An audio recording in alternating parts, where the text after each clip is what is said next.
What's up guys, Mike here, the Detroit Borg, and today we finally get a chance to look at the iPad Pro, Apple's largest iPad and its most powerful iOS device.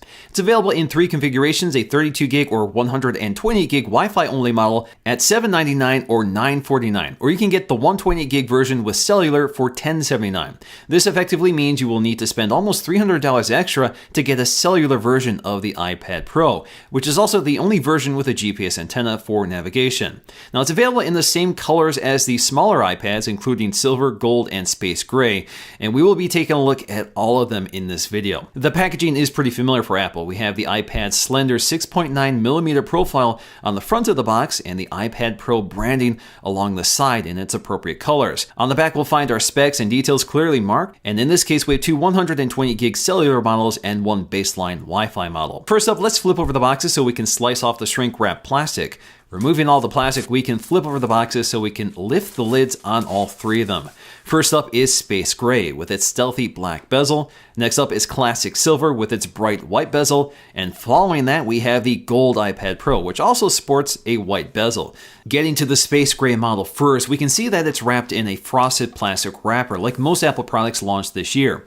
The iPad Pro feels very light for its size, and at 1.57 pounds, it's about as heavy as the original iPad, which certainly makes it much heavier than the iPad Air 2, which is a little less than a pound right now. Next up, in stark contrast to the Space Gray, we have the silver and white iPad Pro, also wrapped in frosted plastic. And as you can see, in this case, we have a cellular version, which has a white plastic trim piece at the top for radio transparencies. And lastly, we have the gold model, which will match my existing gold iPad Air 2 and iPad Mini 4, which we'll compare to in this video. This is also a cellular model with a white plastic trim piece at the top. Now, if we had a cellular version of the Space Gray iPad Pro, this piece would have been black instead of white. Accessories are the same for both, including a 12-watt power adapter, which is used to charge the iPad's large 38.5-watt battery, which should last 10 hours of normal use over Wi-Fi. The charger also has a removable wall adapter to add extension cables or international adapters. And of course, we need a lightning cable, so a USB Type-A to lightning cable comes included, which is nicely wrapped up.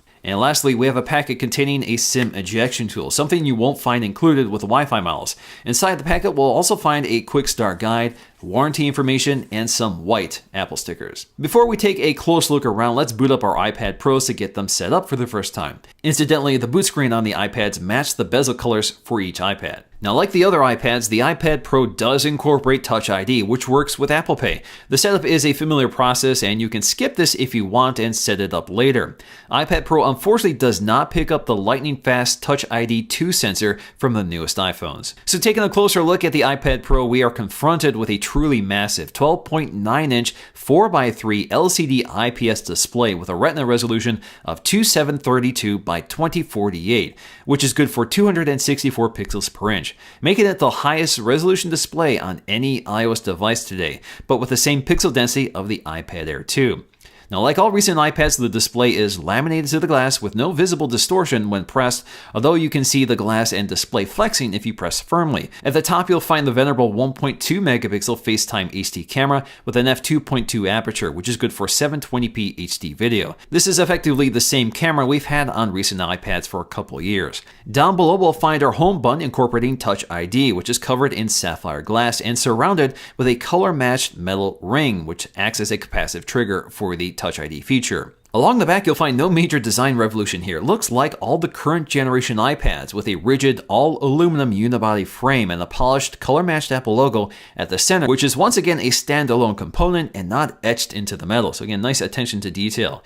In the upper corner, we'll find an 8-megapixel iSight camera flanked on either side by a set of dual microphones. The camera is also the same one we've seen for a few years now and is good for 1080p HD video with autofocusing and software stabilization. Along the top edge, we'll find the power sleep wake button, and nearby we'll find a set of volume controls with a polished indent between them. At the opposite corner, we'll find a headphone jack with a color-matched insert. And at the bottom, we have a lightning connector, again with a color-matched insert and metal surround. On the cellular models, we'll find a nano SIM tray on the lower right side with an Apple SIM already included.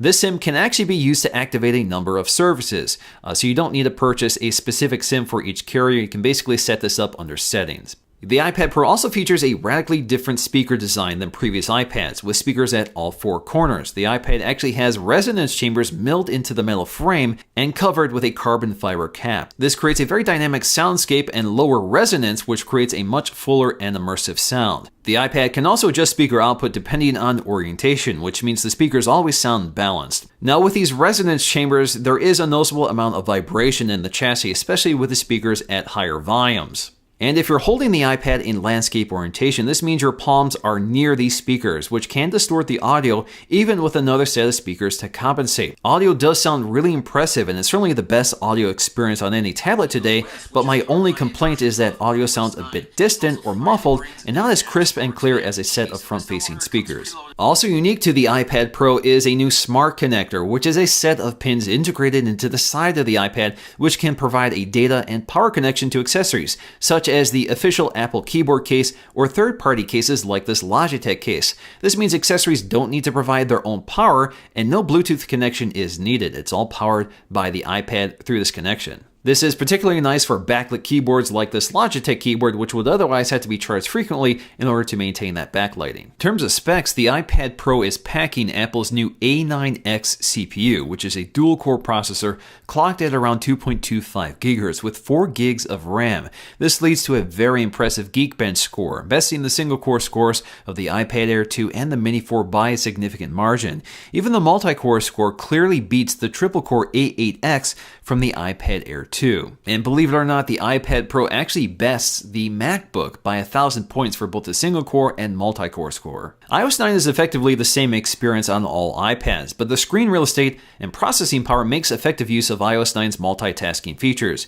Now we have slide over that allows you to peek into apps by swiping in from the right edge in either portrait or landscape orientation. Or we can swipe to expand them for side-by-side windowing. This is only available for apps that support scaling, which includes all Apple apps. But effectively, this allows you to interact with two apps at the same time, and iOS 9 handles this very smoothly and seamlessly.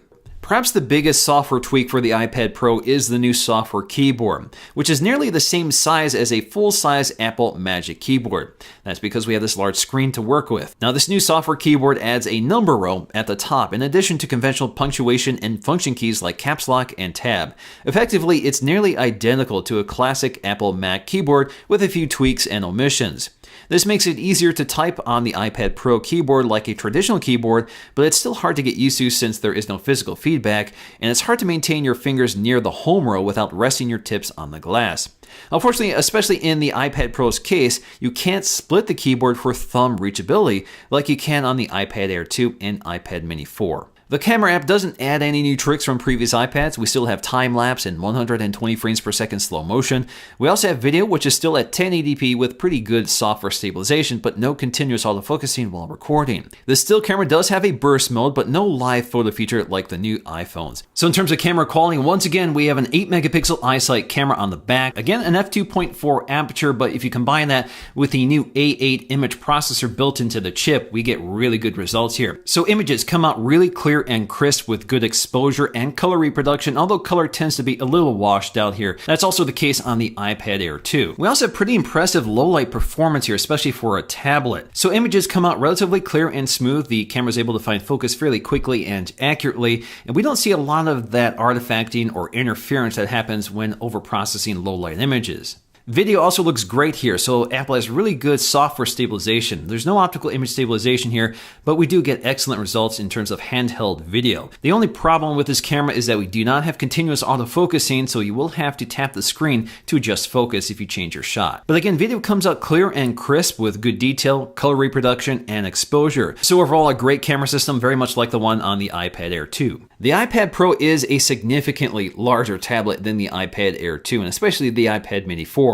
In fact, the iPad Pro has 70% more screen real estate than the iPad Air 2. Now, compared to some of Apple's laptops, the 4x3 iPad display is actually much larger than that of the MacBook, and it's closer to a 13-inch MacBook Pro. And once you start adding keyboard accessories, this actually turns into a fairly large laptop. We also get a host of new accessories for the iPad Pro. The two biggest ones are the Smart Keyboard. We're going to have to take a look at this in a separate video because it's not launching alongside the iPad Pro in retail stores. We also have the Apple Pencil, which is a stylus designed specifically for the more sensitive touchscreen of the iPad Pro. Again, we'll take a look at that in a separate video. We do get some cases for the iPad Pro, including a silicone case available for $79 in charcoal gray or white. We can also pick up a matching smart cover for $59, and just like other iPads, it magnetically attaches to the side of the iPad and folds up and puts the iPad to sleep or wakes it up. Ultimately, the iPad Pro is a tough one to categorize.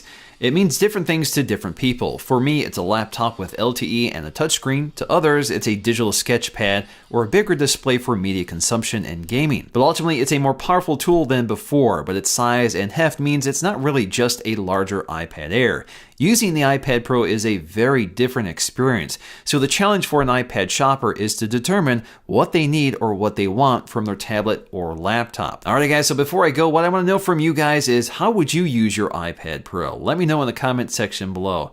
Alright guys, so that's going to do for me in this video. Hope you guys enjoyed it. Thanks for watching, and I'll see you again in the next video.